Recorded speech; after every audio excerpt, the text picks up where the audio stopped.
Let's talk about the third part. Women outsource help. Yes. What do you do? I mean, what will you do? You have to outsource help, right? So if two people in a family, there are, and today families are smaller for, and we can keep arguing about the pros and cons of nuclear families, joint families. Reality is today families are smaller. So a couple managing a child, a young baby, both of them are going to work. Let's assume both of them only have a 9 to 5 job. They leave at 9, they're back at 5. Somebody has to take care of the child between 9 and 5. And once they are back at home, are the work responsibilities divided equally? The answer is no.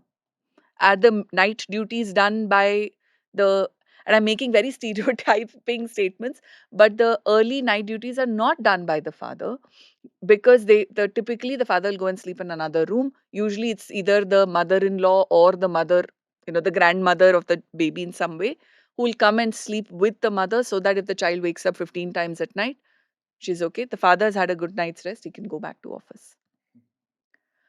Am I wrong when I say this? No, you're So, not. if I, as a woman, want to even have 4 hours where I want to work, what do? I have to outsource it.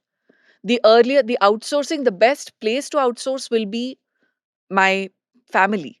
But today, that is not as much an option, because my parents are older. They're probably not co located with me. They're not comfortable leaving their family home and coming and staying with me, and so on and so forth. What do?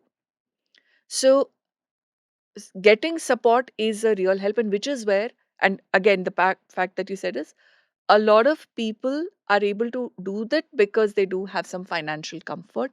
The ones who don't have are leaning on the organizations to support them more and more, which is why daycare facilities, which is why access to daycare facilities, which is why work from home, and so on.